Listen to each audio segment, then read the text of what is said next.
till they make their way in here, I guess. I'm kind of giving these people time to come in, if that's all right.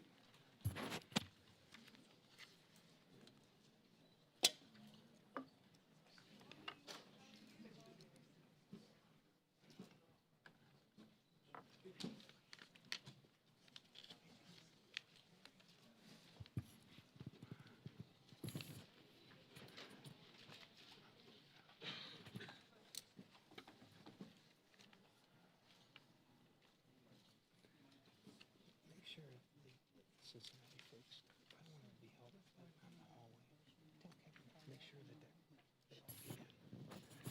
Do we have any more Cincinnati folks waiting out in the hallway, or did they get, is anybody still out there? Everybody in? Okay.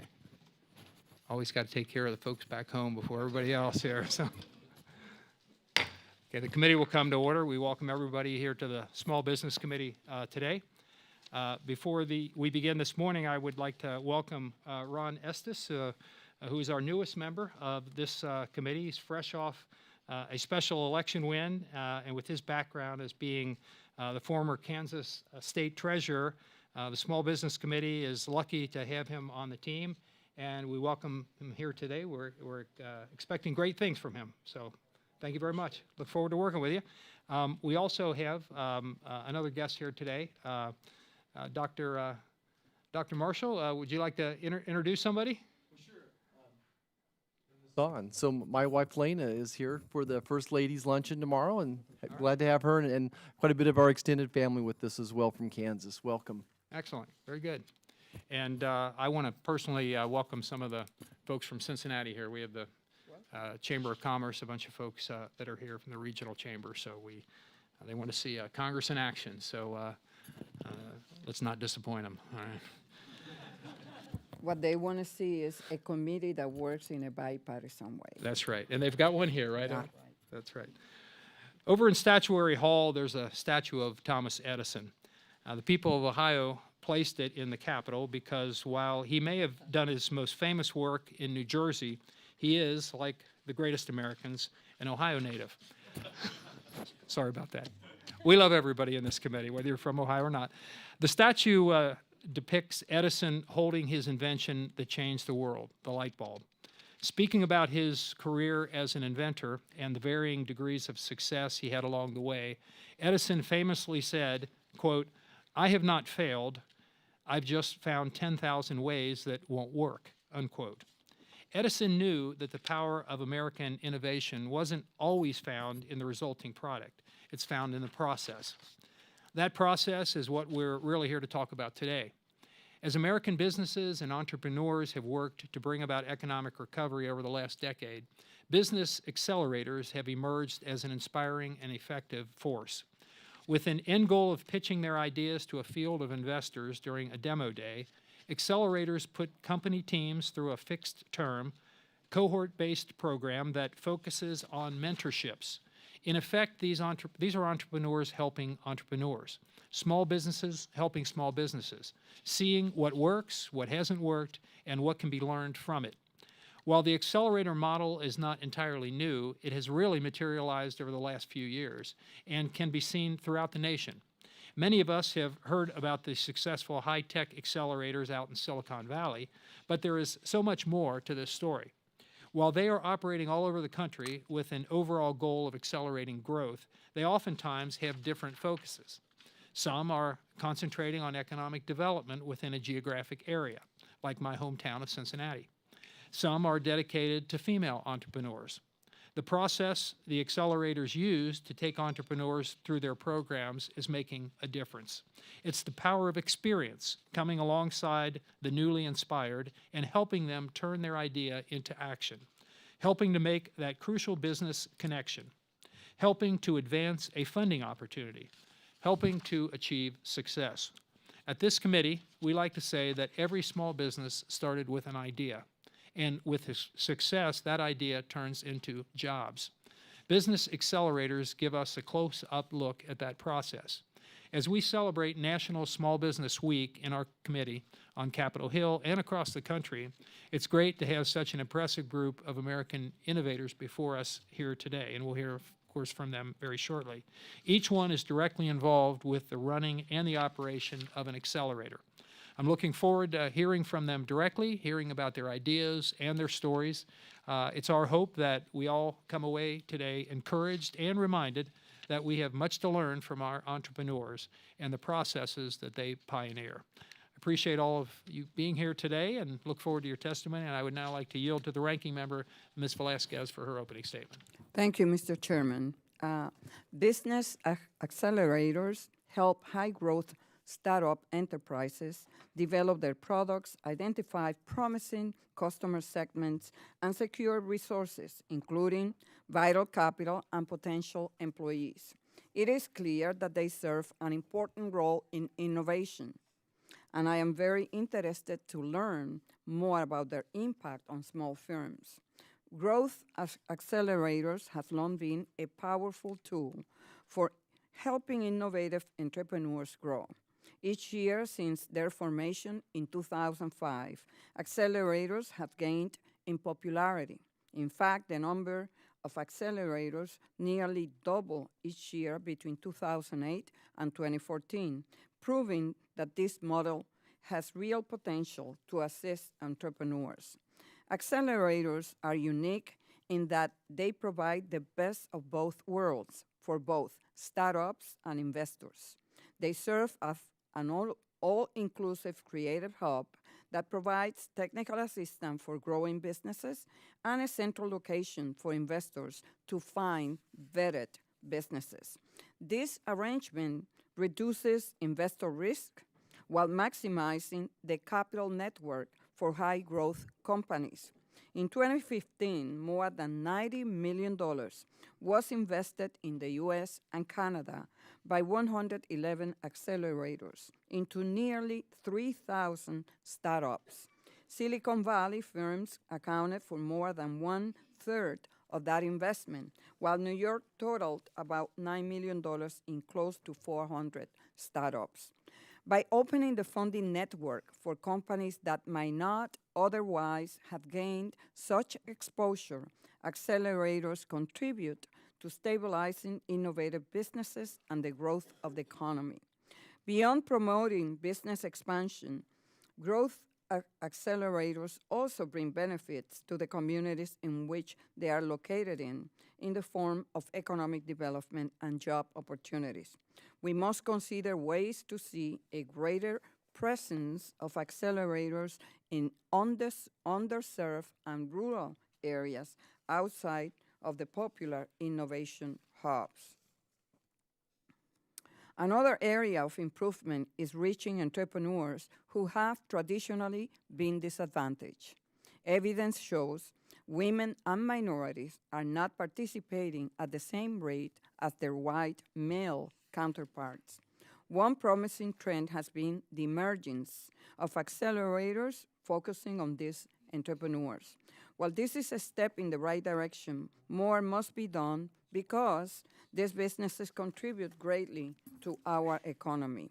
After all, that is what today's hearing is all about, growing our economy and creating jobs. We already know the job creation power small firms hold. Now the question becomes how to maximize that power for startups. During today's hearing, we will hear from some of the most successful, innovative accelerators from around the nation. I look forward to hearing their suggestions as to how can we replicate that success in communities across the nation. I thank the witnesses for being here today, and I yield back the balance of my time. Generally yields back. Thank you very much. And if committee members have opening statements prepared, we'd ask that they be submitted for the record.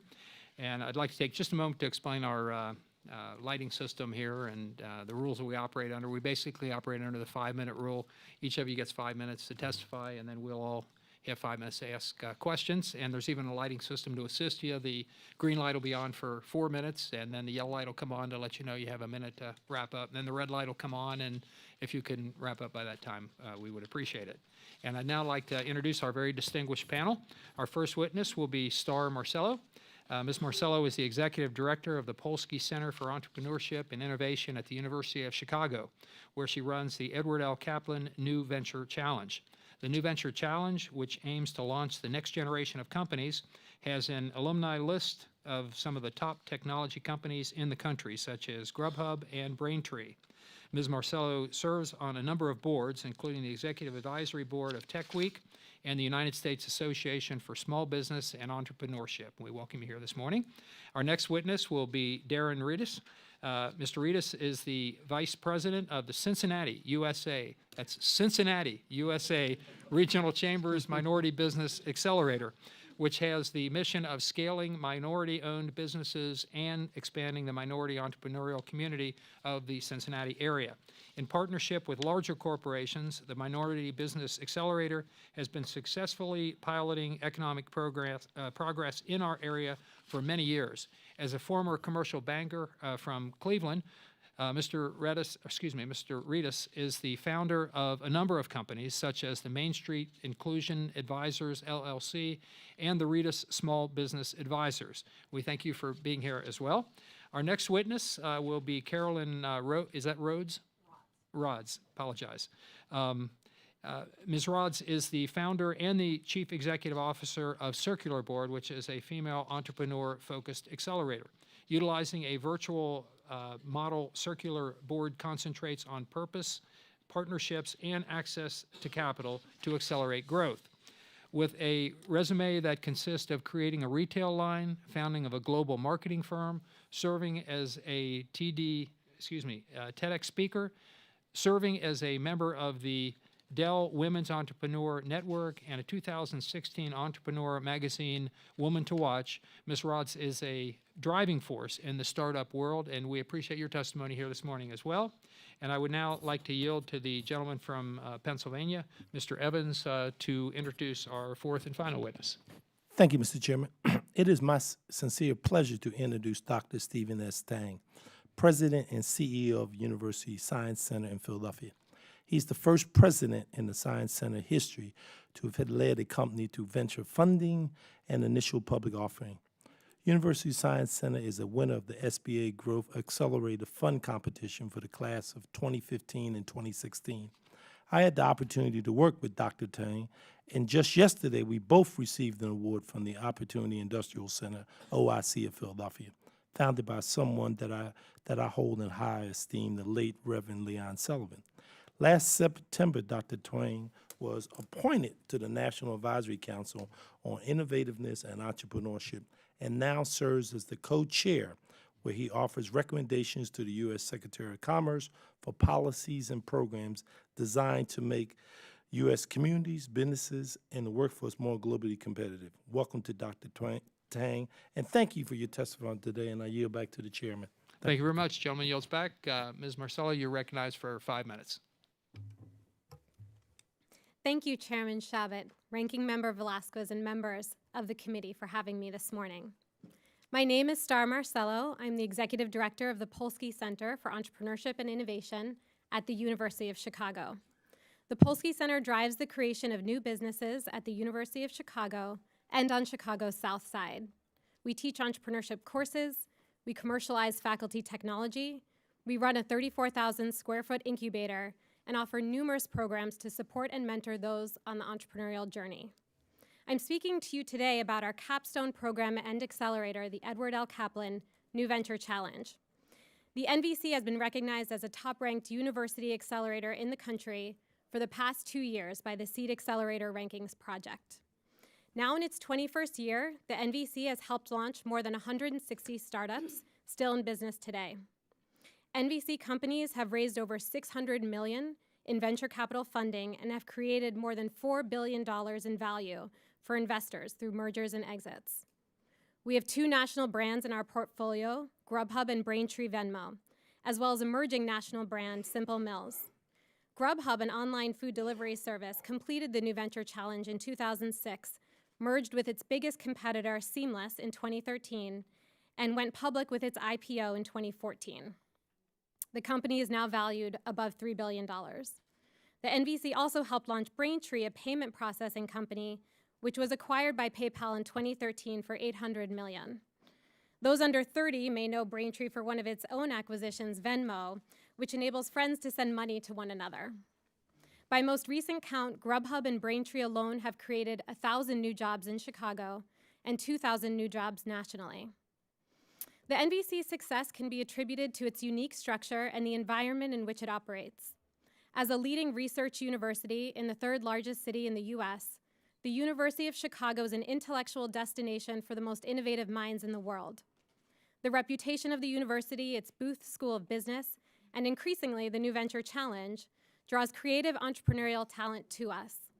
Getting top people into the Accelerator is the first step in getting successful businesses to emerge from the program. The New Venture Challenge is structured as a year-long tiered selection process, which coincides with the academic year. Phase 1 focuses on team formation, Phase 2 on business model development, and Phase 3 on communicating the vision to potential investors. The program is competitive, with the number of teams reduced at each phase to enable those most viable to participate in the final demo day. Phase 1 of the program begins when students arrive on campus in autumn. We spend several months working with potential applicants on team formation and opportunity identification. We create connections among many constituents of our university and community, from scientists to MBA students. Eligibility requires just one current UChicago student. The others can be friends, family members, colleagues, acquaintances. We use our National Science Foundation-funded I-Corps program to encourage these teams to better understand their potential customers and to understand how their business idea solves a real problem. The staff and faculty at Polsky Center spend time mentoring aspiring teams one-on-one, and in February, the hard work of this exploration phase results in 80 to 100 applications to the New Venture Challenge. Of these, 30 teams are selected into Phase 2. In this phase, the entrepreneurs enroll in our New Venture Creation course and spend 10 weeks testing and articulating their business model in front of faculty and members of the business community. The feedback they get is highly critical, but also constructive. More than 100 mentors and 3 full-time coaches participate in this phase, providing robust expertise, industry knowledge, and support to the teams. Our founders are working as hard and as fast as possible to show progress. They are building minimum viable products, launching pilots, and refining their value proposition. The deadlines create urgency, and the urgency creates focus. Based on their success in Phase 2, 10 of the 30 teams are selected to compete in Phase 3. The NVC finals are Shark Tank-style pitch competition. The incentives to reach this last stage are substantial. The finalists pitch to top-level investors and entrepreneurs who fly in from around the nation. We award a $500,000 prize package, which includes direct seed funding from the university and from local VCs, as well as pro bono legal support, design services, office space, and more. Our portfolio of 160 companies includes many small businesses of 50 or fewer employees. However, these businesses are designed with growth in mind. When the NVC ends, the hard work of scaling these companies continues. The Polsky Center continues to provide mentorship, connections to capital, and workshops for these growth stage entrepreneurs. We help them understand how to increase sales and how to hire and fire while maintaining an entrepreneurial culture. During the last decade, we have also grown the NVC platform to support our global MBA students in Hong Kong, London, and the Americas, our undergraduates, and those who are focusing on social impact ventures. We also enable many of our local community entrepreneurs to leverage the resources that have been created as a result of the New Venture Challenge. Every entrepreneur I've worked with, hundreds over my 12 years at the Polsky Center, has been driven to create value in the world, to solve a problem people are faced with, and to find ways of making people's lives better. Whether someone is a founder of a small business or a founder of a high-growth venture, these entrepreneurs are dedicating everything they have in pursuit of their dreams.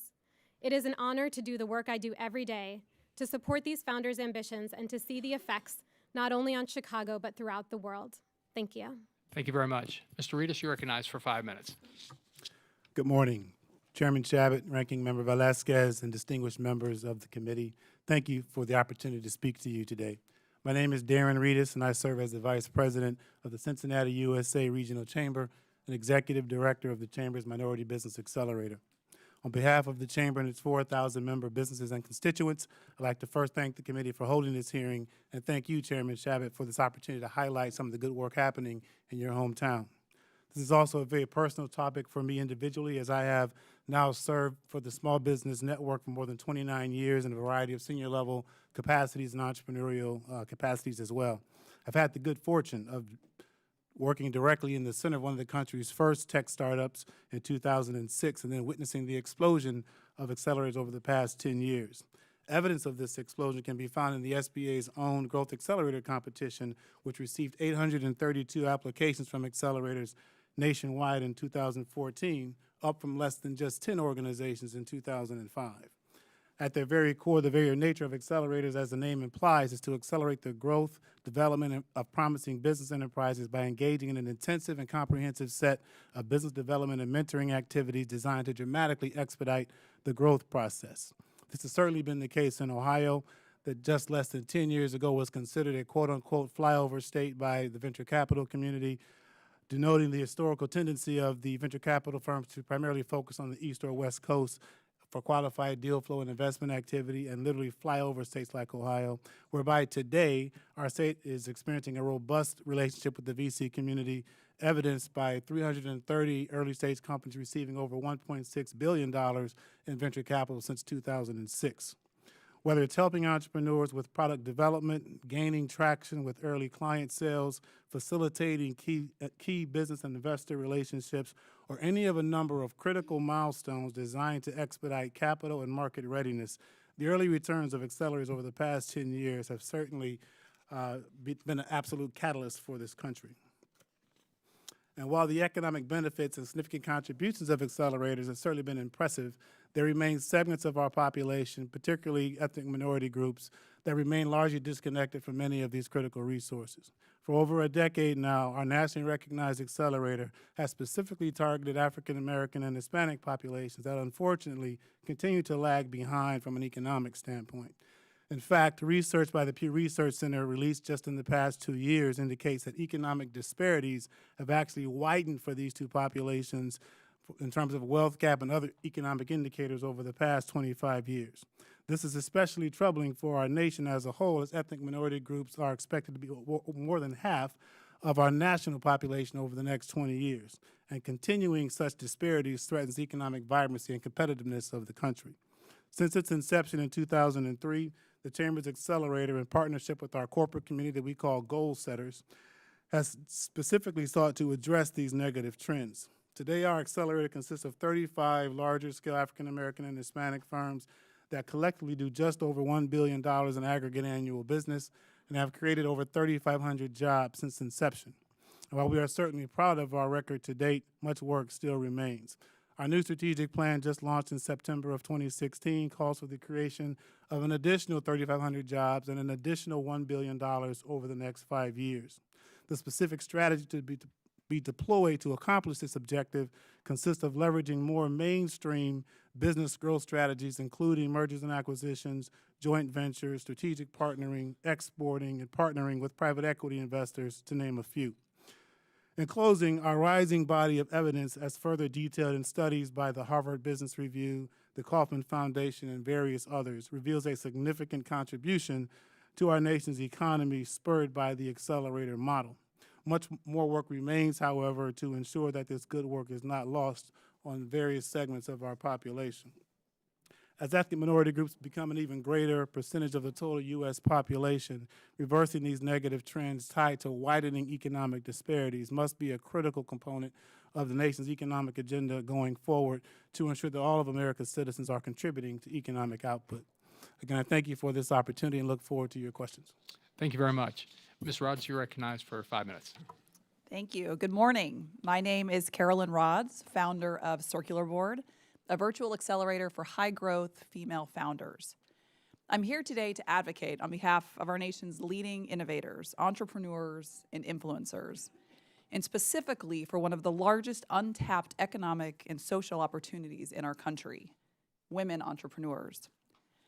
If women and men participated equally in the entrepreneurial ecosystem, in the United States alone, GDP could rise by $30 billion.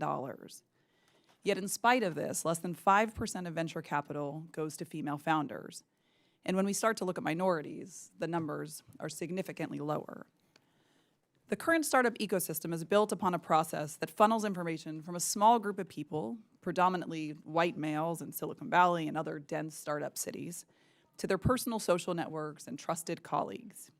When you consider that venture capitalists invested $58.2 billion in companies with all-male founders in 2016 and just $1.46 billion in female teams, in spite of the fact that women and diverse leadership teams provide stronger financial returns, it becomes apparent that our system for funneling capital into companies solely based on financial opportunity is flawed. In 2016, 5,839 male-founded companies got venture capital funding, compared to just 359 female-founded companies. In other words, companies run by men got more than 16 times more funding than companies run by women. And to think, 2016 was a good year, with women-led companies making up 4.95% of all venture capital deals in 2016, the highest percentage in over a decade, and representing just 2.19% of dollars invested. Which brings me to the rationale for the Startup Accelerator, which is, at its core, an advocacy group for founders with the intention of connecting them with the experts, investors, media, and processes surrounding the art of the startup. Think of the accelerator as a liaison between the founder, who likely knows much about how to operate their business and succeed within their industry, but often little about how to raise capital, get covered by the media, build support within their local community, and get the endorsement of the most influential minds in the startup ecosystem. At Circular Board, our most important job is to understand the innovation landscape so that we can share this expertise with our founders who are heads down building businesses that are impacting the world around us, creating jobs and driving our economy forward. It is our responsibility to ensure that their time is spent wisely, that their business models will resonate with potential funders, and that most importantly, they gain a voice within the relatively small and very homogeneous startup world. At Circular Board, we've worked with over 13,000 female founders from places like Lake Oswego, Oregon, or El Paso, Texas, connecting them with the intellectual capital that resides nationwide. When these founders are armed with a network of experts, introduced to early-stage investors, and supported by a community of unique perspectives and varied experiences, they're better prepared to overcome the dismal statistics that currently define female founders. Take Suchi Ramesh, for example, an Indian immigrant in New Jersey who's created nearly 50 jobs for women in her first year, women on welfare, no less. Or Adrienne Weir of Meadowlark, who's reduced preterm infant mortality rates by over 50% through fortified human breast milk, and is currently raising her Series C at a $45 million valuation. Circular Board's Accelerator founders have raised over $26 million in funding in the last 18 months and have created over 162 jobs. Overwhelmingly, our founders cite the relationships they build as turning points within their respective businesses. It's true that accelerators are popping up all over the country, but what's important to recognize is that each of these accelerators tackles a unique segment of founders, from industry verticals to marginalized audiences, attracting expertise that can support problems facing these specific groups of founders. Organizations like Circular Board bring more than mentorship. They bring energy to the startup landscape, forging connections and bridging the gap between enterprise, government, foundations, and more. We are a loud, organized, and consistent voice for founders, and a pipeline for opportunities presented by organizations like the Small Business Administration, Kauffman Foundation, Case Foundation, and more.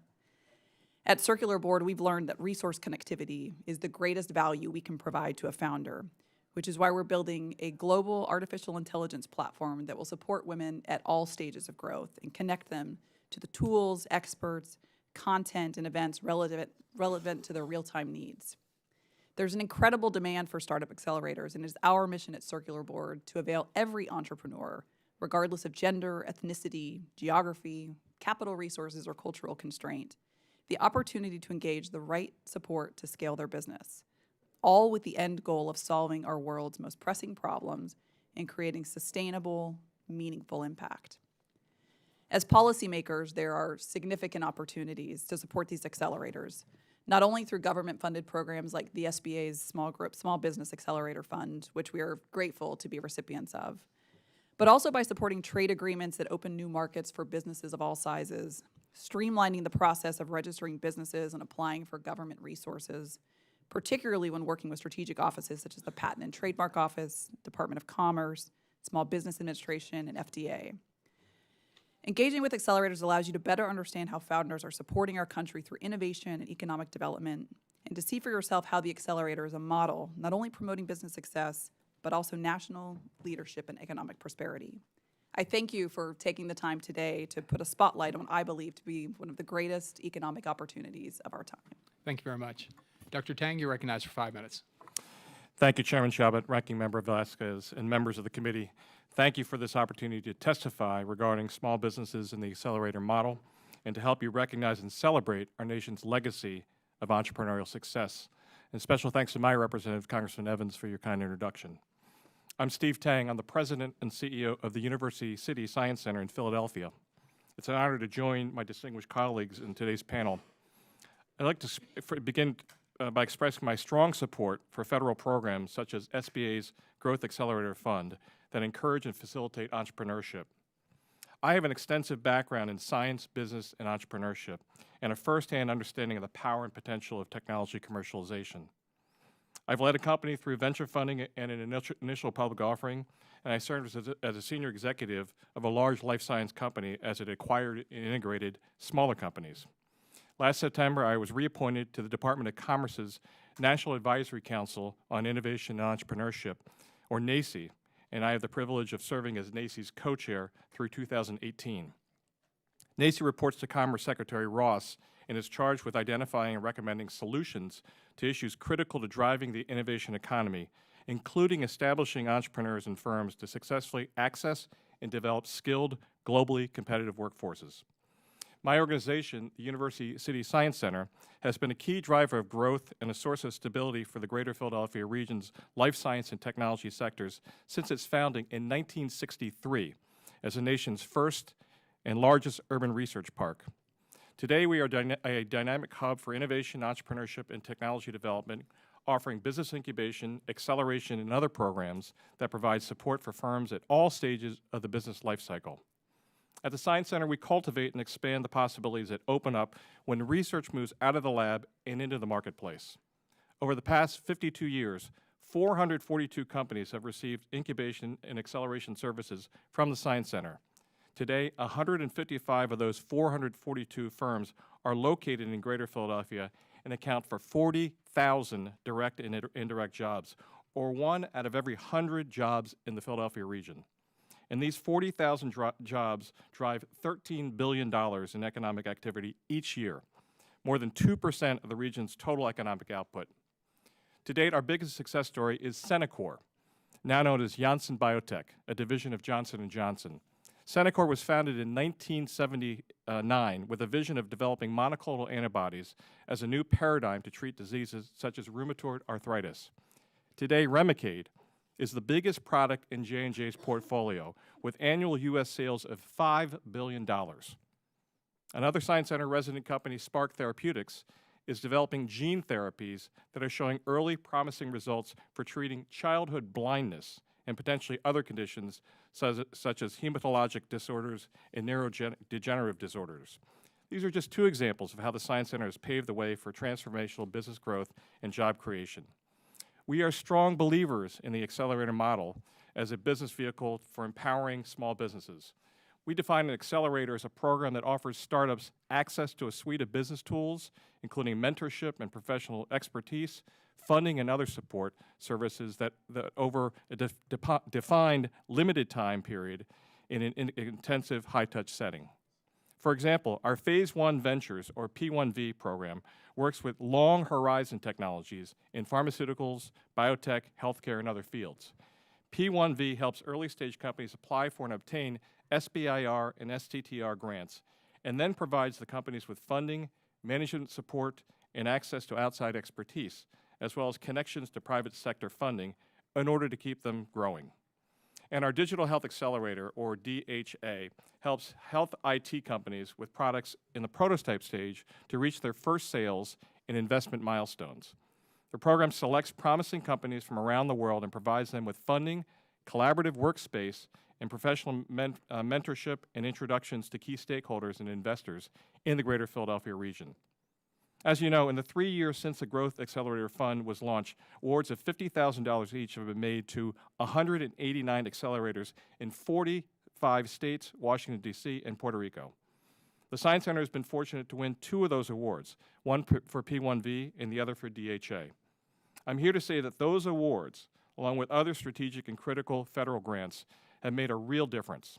Since P1V was launched in 2015, a total of 18 startups have participated in the program, and advancing technologies developed in 12 different academic and healthcare institutions. Together, these companies have secured approximately $3 million in public and private funding, and the 13 companies that have gone through DHA since its inception in 2014 have created more than 160 new jobs, generating more than $20 million in new revenue and raising nearly $22 million in follow-up funding. Thanks to the federal support that we received, we've been able to accelerate the growth startups of companies like UE Life Sciences, which is developing a low-cost, portable, handheld scanner that can detect breast cancer in its earliest stages anywhere in the world. Or Tally Bio, which is developing a gene therapy for cystic fibrosis, the first curative disease treatment for this condition. Or Simucare, which is enhancing the training process for doctors and nurses by enabling them to learn how to handle medically complex situations using live actors rather than mannequins to maintain realism. At the Science Center, we support technology commercialization in its broadest sense by acting as an innovation intermediary, or linchpin, that brings together academia, industry, and capital. We create specific processes and frameworks like P1V and DHA that lower the barriers, facilitate collaboration, and enhance the likelihood of success. But we also create more generalized incubators, accelerators, and other resource-rich environments that combine multiple ingredients, including funding, expertise, and support services to help generate the unpredictable and serendipitous outputs that have always fueled our nation's scientific advancement and economic growth. Accelerators work because they promote and award efficiency. We have a saying in the industry: startups need to succeed or fail quickly and cheaply. The only way to drive business creation and growth is for companies to move technologies from across the value chain and get it into the market. Accelerators force technologies to move quickly, and by offering multiple layers of expertise, services, and support, accelerators often enable startups to pivot in different directions in response to market demand. If Congress is interested in stimulating entrepreneurship and pulling even more high-potential technologies out of academia and elsewhere into the marketplace, then accelerators and other key early-stage support programs are a wonderful way to achieve a robust return on investment. Accordingly, we strongly support those targeted federal initiatives, such as the Growth Accelerator Fund, SBIR and STTR, and the EDA's Regional Innovation Strategies Program, among others, that encourage innovation, entrepreneurship, and tech-based economic development across the country. And equally important, we strongly support those programs like the Growth Accelerator Fund that promote greater diversity and inclusion in our nation's small business sector. More than 2/3 of our P1V and DHA companies are owned or led by women or members of underserved groups, such as racial minorities, veterans, and disabled individuals. We firmly believe that the knowledge-based economy must not only be a place of innovation and growth for the science and technology community, but also a hub for innovation and growth in a wider community with meaningful opportunities for all of our citizens to pursue STEM-related careers at all levels. Mr. Chairman, this concludes my testimony. On behalf of the University City Science Center and NACCE, I want to thank you for this opportunity to highlight the benefits of federal programs for our nation's small businesses and, more broadly, our entrepreneurial ecosystem. I welcome your comments and questions. Thank you very much. I'll recognize myself for 5 minutes to start the questioning. I'll start with you, Mr. Reedus, if I can. It's my understanding that about 40 or so large Cincinnati companies, corporations, play a pretty significant role in your minority business accelerator. Could you share with us kind of the details of that partnership, how it works, and what the results have been? Absolutely. Thank you, Mr. Chairman. It's also important to note that as important as the startup sector is, our particular accelerator works with existing companies that have significant upside potential, which dovetails directly into the question on our partnership with our corporate community. By design, our work is really trying to create more viable vendors and suppliers to our corporate partners. So we have to begin with some element of scale already. And so our corporate partners really help us to identify where their money goes locally and nationally, how we can perhaps then align the region's minority companies with their natural kind of spending on a go-forward basis. So we start with kind of who in our landscape of minority businesses already has some size and scale that we can begin to accelerate in partnership with our corporate partners. But it's a direct kind of one-on-one relationship and making sure that we are growing sizable businesses that already have some foundation of infrastructure. Okay, thank you very much. Ms. Marcello, I'll go to you next. In your written testimony, you stated that deadlines create urgency, and urgency creates focus. Could you expound upon that a little bit? Thank you for the question. Certainly. In the phase that comment referred to of our New Venture Challenge, our teams are forced to make very fast progress. And the deadlines that they have don't allow them to spend as much time as they might like going out and considering the competitive landscape and talking to every potential customer and really considering every risk factor. They have to show that they can make progress given the uncertainties that face them, as entrepreneurs do. All entrepreneurs face those uncertainties. And by giving them a compressed time schedule in which to make progress, they narrowly focus their attention and go out and work harder than you can imagine. And so I believe that entrepreneurship, with all of the time that you could allow, could enable someone to consider every factor, every reason why they might not succeed. By making the timeline shorter, you can drive real progress. Great. Thank you very much. Ms. Rotz, I'll go to you next. Could you talk to us about how and why you selected a virtual or online model for your accelerator? Certainly. We started Circular Board by looking at the existing model and why it wasn't working for women, and learned several things through that. Some around the learning science that relates to women. Women tend to learn in a very collaborative environment. The other was looking at the unique constraints of women. Many of the women that we work with are, and many women entrepreneurs in general, start their companies later in life, which means they have children, they have family constraints, many are bootstrapping. Women start with half the capital as men, which means relocating can be very costly. And we wanted to target women that were in rural areas, that were in cities that didn't have dense startup ecosystems, and found the virtual model to be the most beneficial structure for the women that we were serving. Very good. Thank you very much. Dr. Tang, you stated that there is a saying in the industry that, and I'll quote it, startups need to succeed or fail quickly and cheaply. Could you talk about that? Well, the success part is easy to explain. The faster you're successful, the faster you're the market, the more successful you'll be. The failure part of it is a little less easy to understand, and that is if you're going to make mistakes, make them quickly and learn how to pivot and move on. And that's, I think, the core of what we see a lot of the activity in accelerators. It's putting that intense deadline-based pressure to help them think creatively about their businesses. So failure and success are equally important. Thank you very much. And before my time expires, I'll go back to you, Dr. Ritas, for my final question. Is the successful minority accelerator model that we've seen in Cincinnati, could that be replicated in other areas around the country? Thank you, Mr. Chairman. Yes, it can. In fact, we are in current discussions with a variety of communities to do just that. It really starts with a very thorough assessment of what are the existing companies in a given region. Every community is different.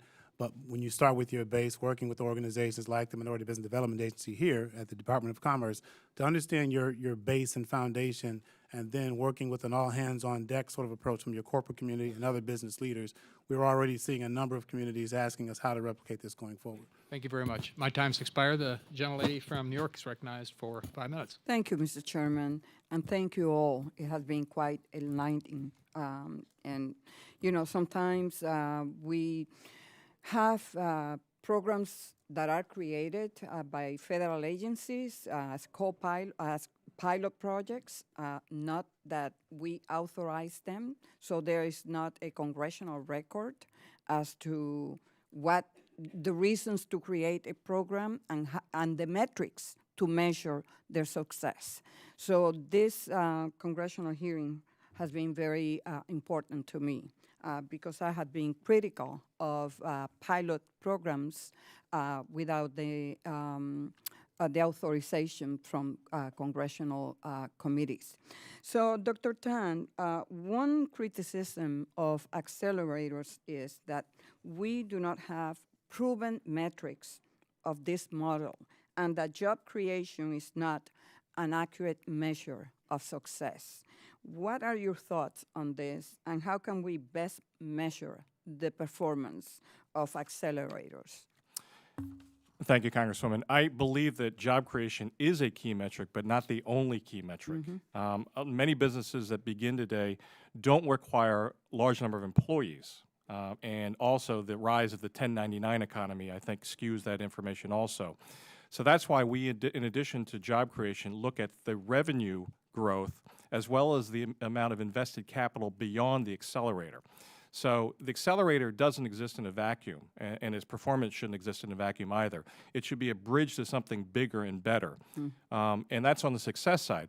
On the failure side, I think that even when companies fail, the conservation of funds to help them fail so they fail cheaply is vitally important also, as well as whether that entrepreneur repositions him or herself in the community with another venture. Thank you. Mr. Reedus, what is the impact on minority business owners who participate in accelerators, and are they more likely to succeed than when receiving angel investing alone? Thank you, Ranking Member Velasquez. Yes, so the economic impact can be measured in a variety of ways, and I'll be brief. So certainly, as was mentioned, we measure the growth of the companies in terms of their revenues, the capital that they've raised, the jobs that they've created, the average payrolls that they've created, the leadership positions that these business owners often then go on to take in the community. And so from the standpoint of overall impact, it is far-reaching, and we also look to make sure that as our companies grow to scale, they in turn do business with emerging minority firms, which furthers that impact. So to the point mentioned, it's a broader and far-reaching, interconnected nature of how we measure the overall impact. Thank you. Ms. Marcelo and Ms. Roth, maybe the two of you or one of you mentioned the fact that there is a tendency for venture capitalists to invest significantly more in male-owned businesses. Women have received only 7% of venture capital raised in the U.S. and only 10% worldwide between 2010 and 2015. Because of this, and you also stated that, women are turning to unconventional sources like accelerators. What has your experience been in the investment turnout for your women-owned businesses? Yeah, we see, there's an incredible interest in the venture capital community to invest in women entrepreneurs. And we hear repeatedly that they're having a hard time finding these women-owned companies. And interestingly, we've had them flock to us. And a lot of it is because of the model that is created and the way that money flows. Investors will overwhelmingly say that it is partly looking at the analytics behind a company, but then partly also gut feel, and that relies a lot on who they know. And so one of the goals that we focus on at Circular Board is making those personal connections to investors so that they can get to know the female founders that are running these high growth companies. We are also really focused on these unconventional methods of raising capital. I'm proud to say that 100% of the companies through Circular Boards that have crowdfunded have succeeded, and that's in large part because we're able to leverage the community. And we're also looking a lot at private family offices and individuals as well, and getting more women involved in investing. Would you allow? Yeah, gentlelady would like to have. Thank you. Ms. Marcelo, would you like to comment? Certainly. Mr. Chairman.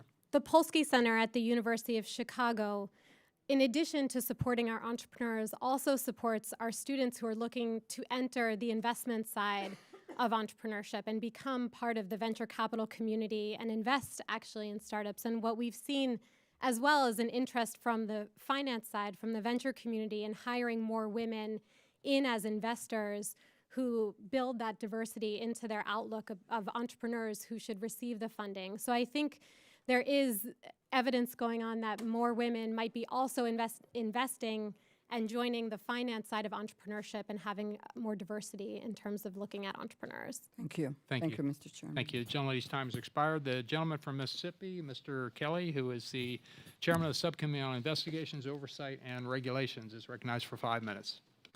Thank you, Mr. Chairman.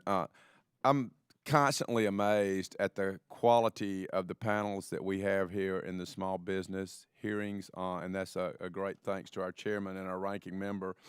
You're all very accomplished professionals, and I just thank you for taking the time out of your busy schedules to be here. Ms. Rods, can you describe the application process startups go through to gain admittance into your accelerator program, and how many startups do you accept at one time? We run a 12-week virtual program. We accept we've had anywhere between 20 founders and 80 founders per class. The founders apply online. They submit a video application as well as a write-up on their concept, on why it matters, and on how they plan to scale. We then review those applications among our team, our mentor community, and investors that we work with, and then follow up with phone interviews and make the selections from there.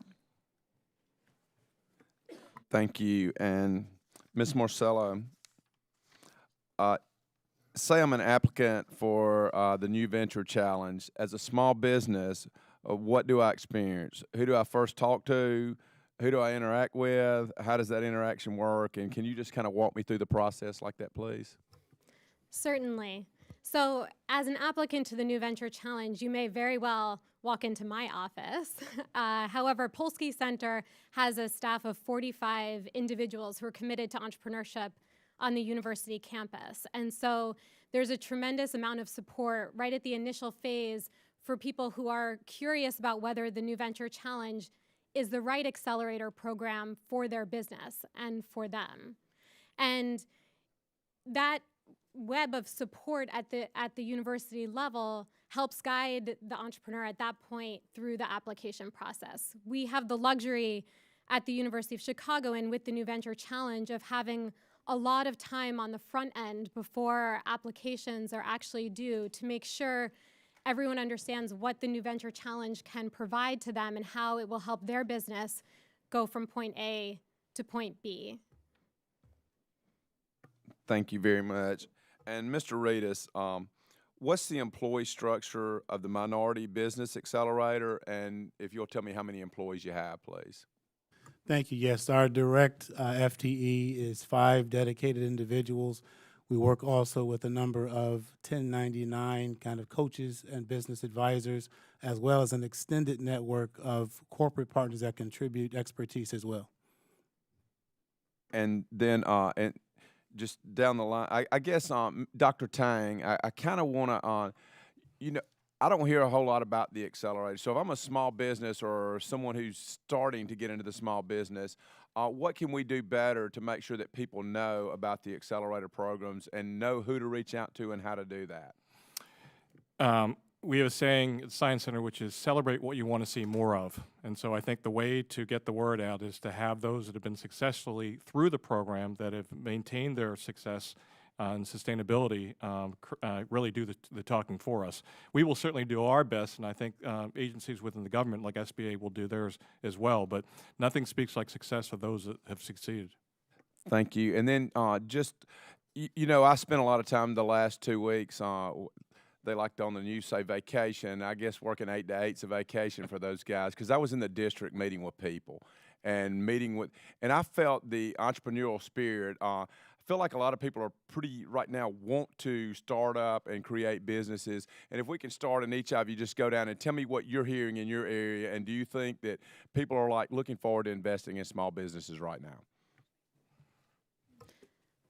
The answer is yes, absolutely. In the Chicago area, people are very interested in starting new businesses. Entrepreneurship is of great interest to most people.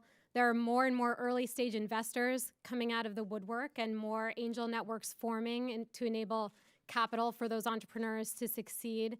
I think, the entrepreneurs that are looking to get started, they need three primary things: access to talent, access to capital, and access to space. And so what we've tried to do at the Polsky Center is provide that foundation and meet the needs of this growing energy around entrepreneurship that exists. Yes, in the Cincinnati region, the entrepreneurial spirit has never been greater. We have just a robust ecosystem, and investors nationally and regionally are coming to the region on a regular basis. I would also add that as it specifically relates to minority entrepreneurs, there is a greater emphasis, as there should be, on equity versus debt. There's a long-standing mindset in the minority community on overdependence on debt. The equity capital market, by its very definition, looks for growth and scale, and the equity capital markets have not necessarily been that diverse, and so there's a big push to drive more in the minority community towards the equity capital environment. Mr. Chairman, if you'll indulge, I would really like to hear the other two's answer, but if y'all will keep them short, I'd appreciate that. Absolutely. I want to hear it too. We are seeing at Circular Board a real national convergence in terms of the expertise and access, which is really exciting, and partly why I'm very excited about our virtual model. We're able to bring together mentors that founders are demanding who may reside in California or New York when that founder is in Cincinnati. And it's, I think, a real testament to the democratization of intellectual and financial capital, and I think is going to be the real next wave for founders everywhere, being able to converge that access. Congressman, I think there is definitely a pickup in the greater Philadelphia area and in urban centers. I think that's to be expected. I think the unexpected and delightfully positive result is in the less populated areas of the state of Pennsylvania, Delaware, New Jersey, where we serve. We're also seeing a pickup. And I think the unique challenge there is the access to resources. So wouldn't it be great if a country like the United States could have an on-demand model of servicing entrepreneurs where the resources in high-density regions, urban centers, could be used anywhere in the country, rural or other places where they don't have the resources. So I think that's the next challenge. Gentleman's time has expired. The gentleman from Pennsylvania, Mr. Evans, have I been given the wrong thing? Ms. Judy? Our bad.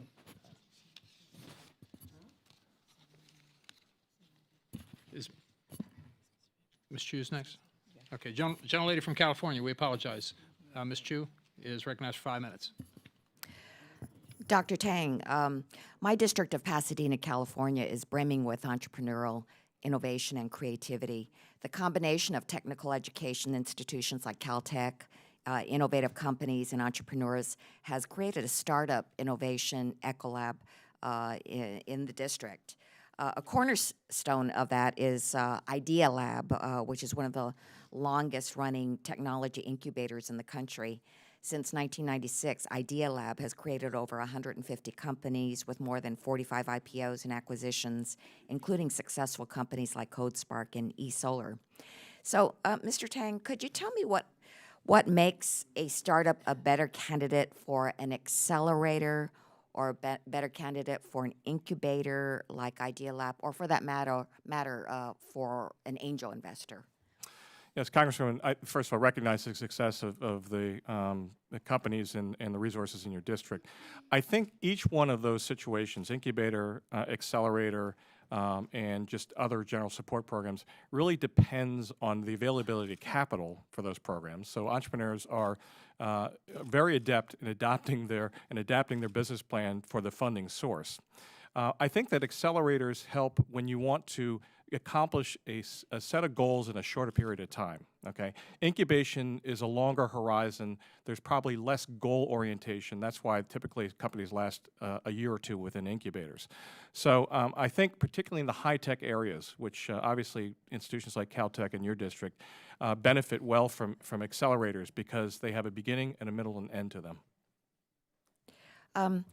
Are there ways in which the federal or state and local governments can successfully partner with the tech community, like the one in my district, to encourage economic development? Now, I know you talked about the SBA Growth Accelerator Fund competition.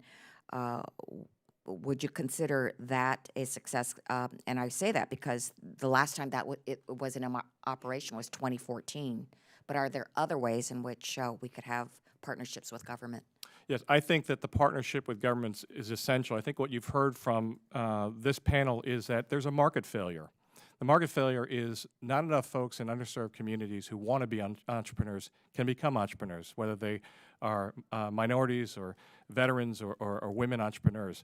So government has a role here. The other factor, I think, is that innovation has to be scalable within the community. In other words, it doesn't do any good for a local community to invest in innovation and have that company go elsewhere. So the place really does have to matter. There has to be a rich ecosystem that supports those entrepreneurs with the kind of connections they need. And I think the biggest connection has to be with customers, first customers.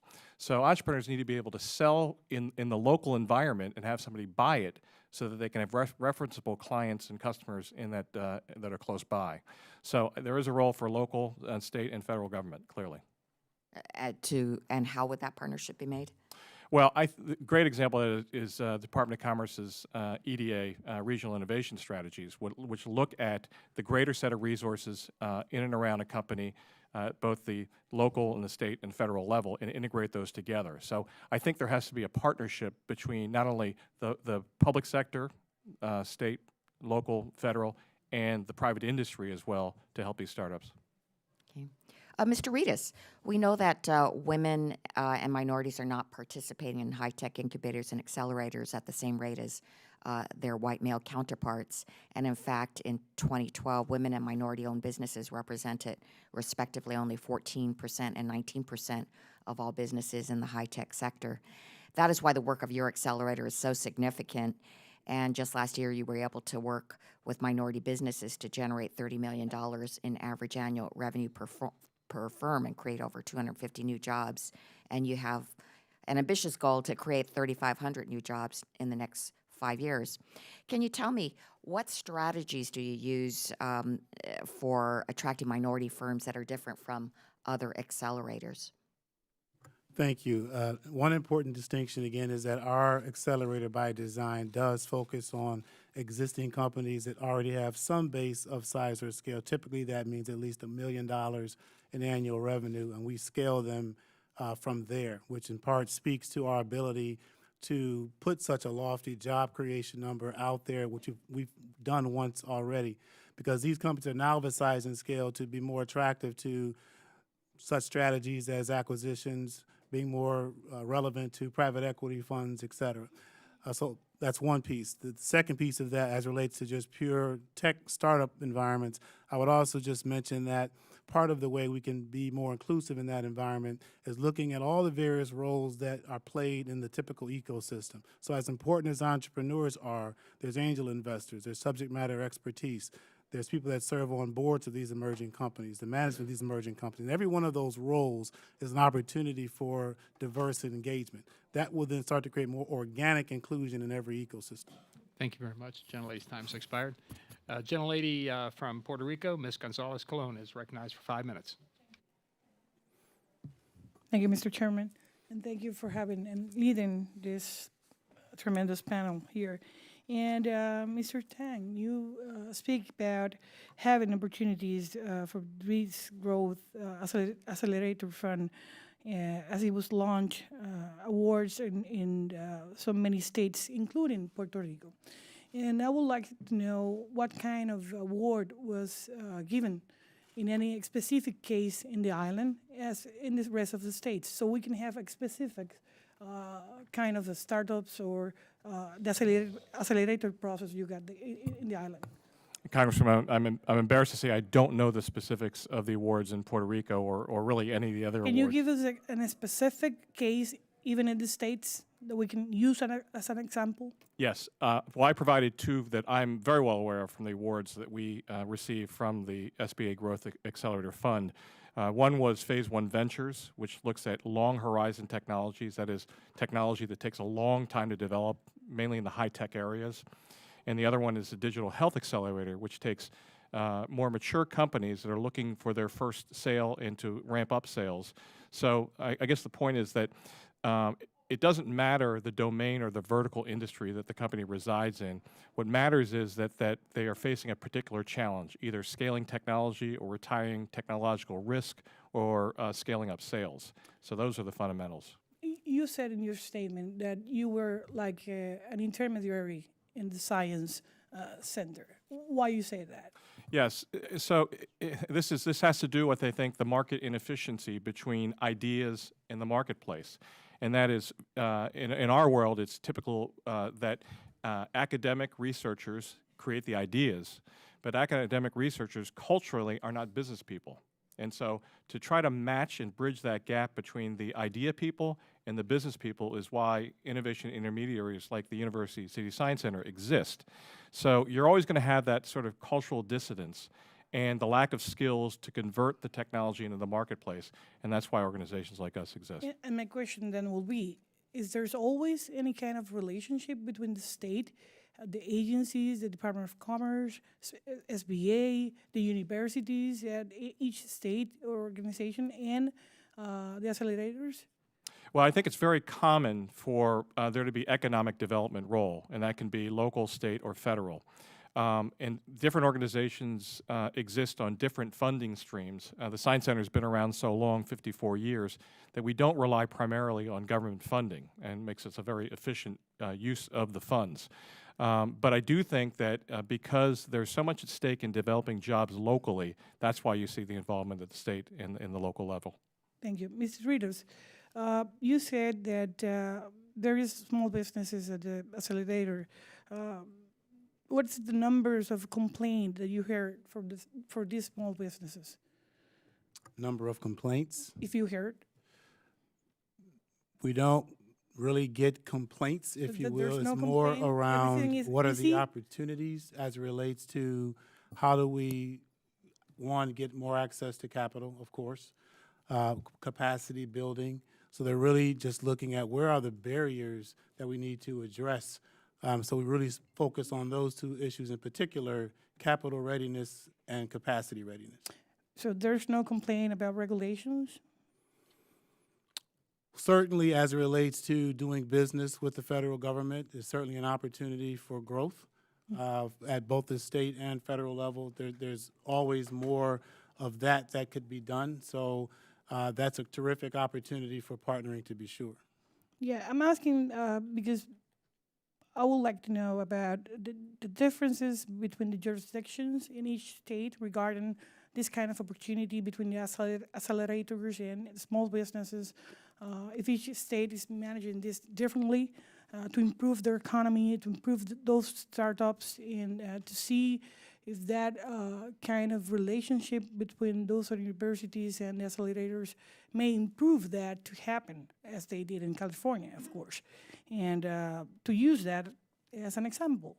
And as this committee is trying to improve that kind of environment to try to use this and use that success stories, what kind of a specific recommendation you may bring to us today to amend or recommend specific legislation today?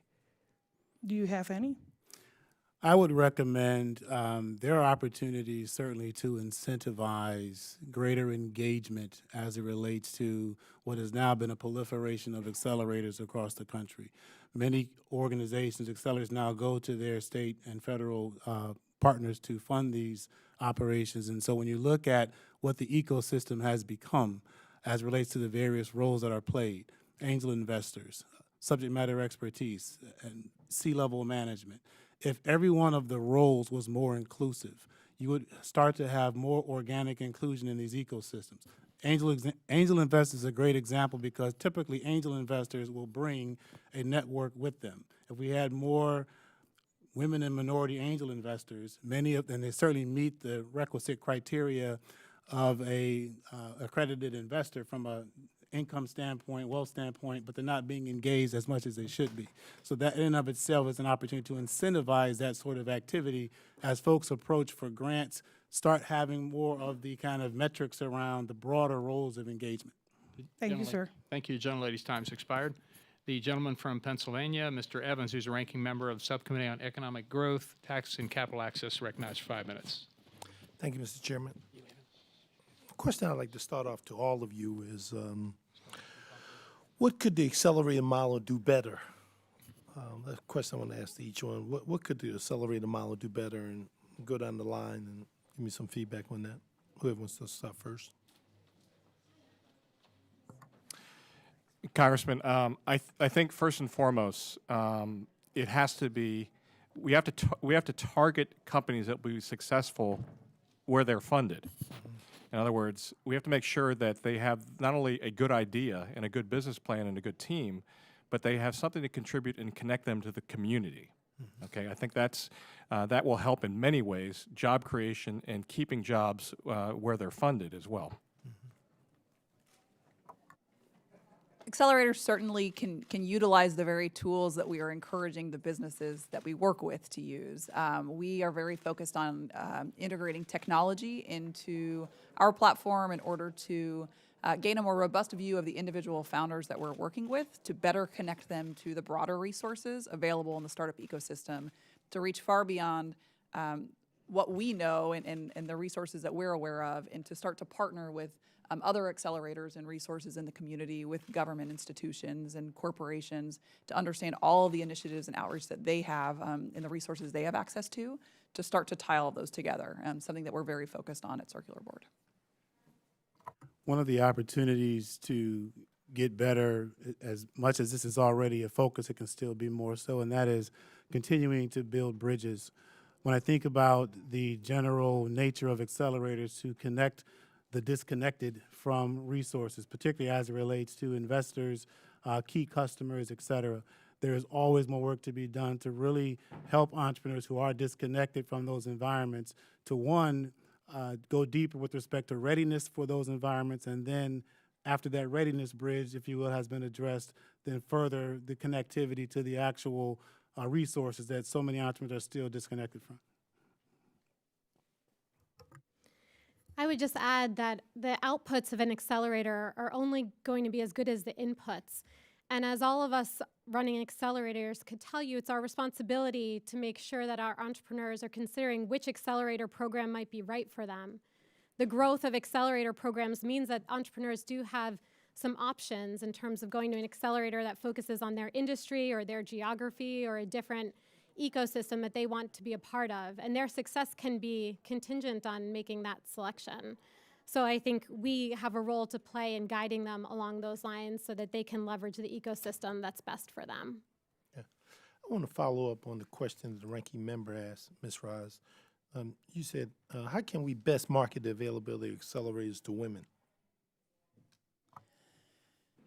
One of the big problems is that women are not currently integrated into the startup ecosystem. And a lot of the marketing initiatives and outreach programs are looking at current programs. What we've really focused on and why we've been able to engage so many women from so many different areas is looking at places outside of the entrepreneurial resources that exist, looking at women's chambers of commerce, looking at social organizations, looking at moms groups and people that are innovating across the country in very different ways, but really aren't aware of all of the entrepreneurial resources that exist. And so I think it's important to get beyond what we know, to start to really utilize the media. We've had incredible partnerships with the media and have been able to be recognized in major outlets in order to get exposure. And it's something that we're very focused on is how do we start to integrate more women and pull them into the ecosystem. Okay. Dr. Twain, obviously I'm a little biased since that's where I'm from, Philadelphia, but what has made our accelerator in Philadelphia so successful? Congressman, you know we have great assets in higher education and the medical arts in Philadelphia. And so what we do is try to make good companies out of good science. And so I think as Star mentioned, the inputs are very important. Okay, so I think that the secret sauce in Philadelphia is we're at a good starting place in terms of intellectual capital, intellectual property, and talent to begin with. It's then about converting that into something that's commercially viable, something that people want to buy. And I think that's right now what we're working on is that conversion from very good inputs to very good outputs. yield back the balance of my time. Thank you, Mr. Chairman. Thank you very much. The gentleman yields back. The gentlelady from North Carolina, Ms. Adams, who's the ranking member of the Subcommittee on Investigations, Oversight, and Regulations, is recognized for 5 minutes. Thank you, Mr. Chair and Ranking Member Velasquez for hosting the meeting today, and I want to thank all the witnesses for your testimony. Charlotte, North Carolina is honored to be home to a few accelerators, and these accelerators are critical to innovation and job creation. Dr. Tang, I've spoken to a number of folks in my district who are concerned about the lack of a skilled workforce, especially in the STEM fields.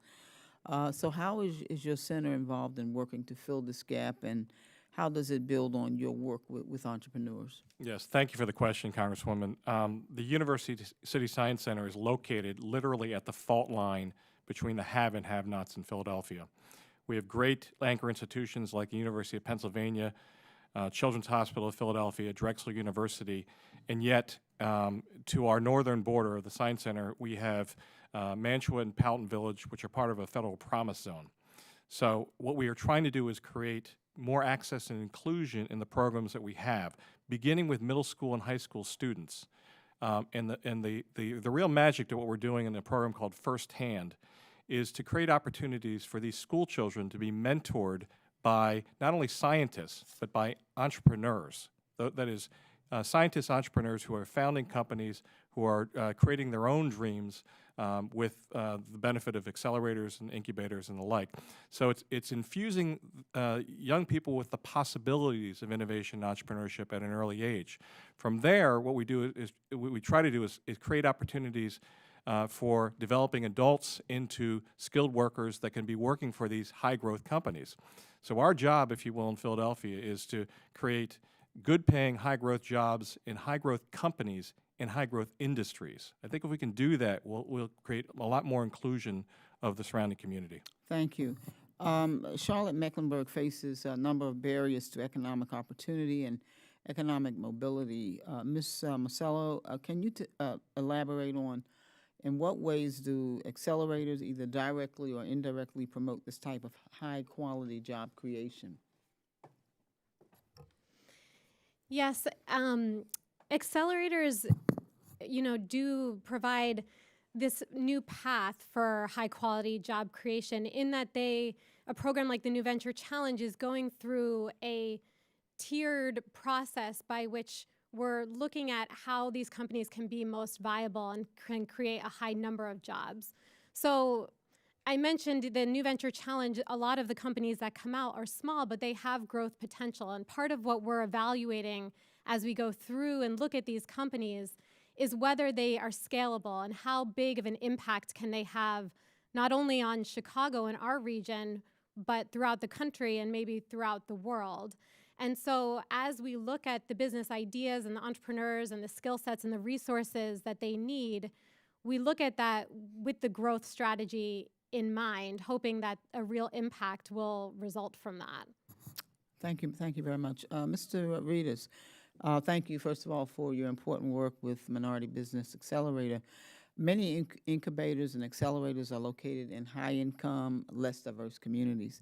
So do you think encouraging these centers to form in urban areas might increase diversity, and how can we support more minority entrepreneurs? Thank you, Congresswoman. Yes, in fact, I would wholeheartedly support that. There are some examples across the country where there are incubators and accelerators directly in the urban core, and it absolutely makes a difference. One of the barriers, of course, is connectivity, often transportation, and various other barriers. So short answer is yes, it absolutely can make a difference.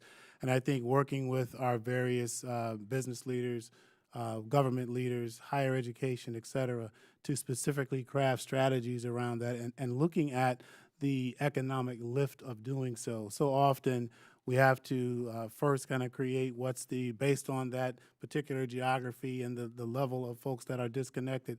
If connected, if now part of an equity equation, what is the economic upside of that? And that certainly drives investment in the urban core. Thank you very much, Mr. Chair. I yield back. My time's up. The gentlelady yields back. Thank you. The gentleman from Florida, Mr. Lawson, is ranking member of the Subcommittee on Health and Technology, is recognized for 5 minutes. Thank you very much, Mr. Chairman. Dr. Ting, can you discuss how innovation and technology have impacted the growth of accelerators? I think technology has really enabled many accelerators. Caroline spoke of her accelerator being virtual. I think that's something that couldn't happen without the role of technology. So technology both enables these accelerators to do their work in an efficient manner. Information technology, the technology itself that these companies are basing their ideas on. So having good starting points with sound science is actually very key to what we're doing with accelerators.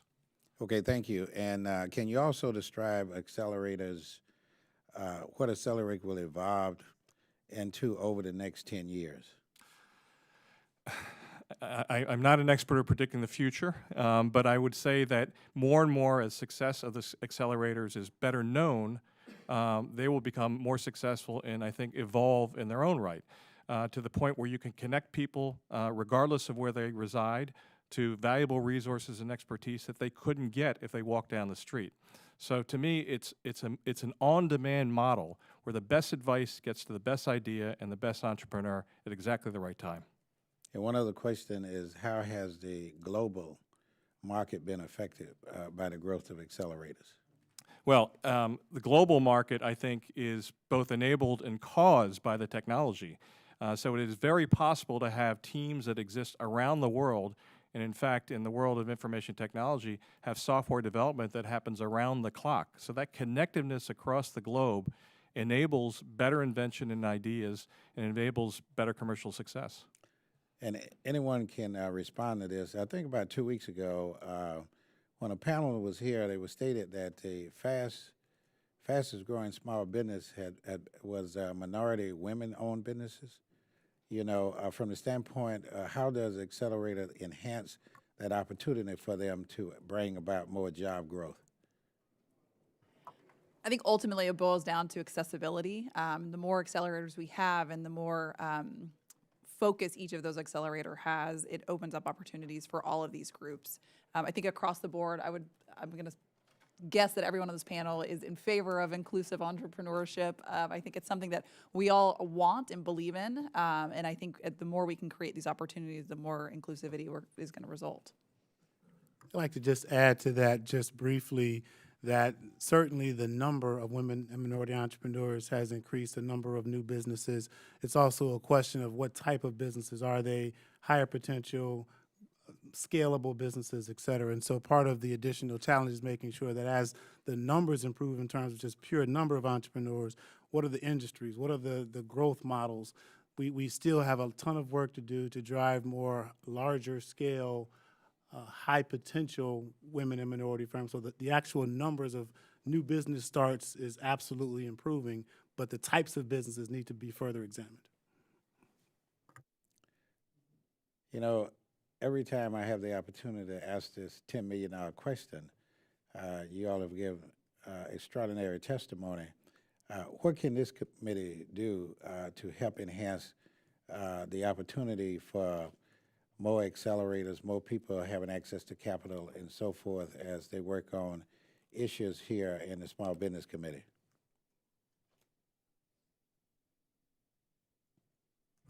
I'll start. One of the things that I think is critical, and I've mentioned this to some degree, but every federal initiative by and large in the past around access to capital, particularly for minority entrepreneurs, has been around access to debt capital. And so you drive a certain mindset. There's a very different way of thinking around debt versus equity. And so a specific and intentional focus on driving more discussion and issues and activities around equity capital, because it drives a growth mindset, whether you're a tech company or not. Just the ability to think bigger about your opportunity will attract equity capital, but that's a very different way of thinking that still has to go a lot further as it relates to minority entrepreneurs. Anyone else care to comment?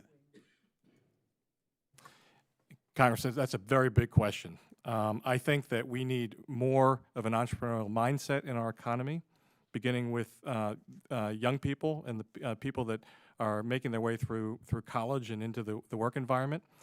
Obviously, they need incentives. I think there can be better incentives, tax incentives, to start businesses and for communities to support businesses.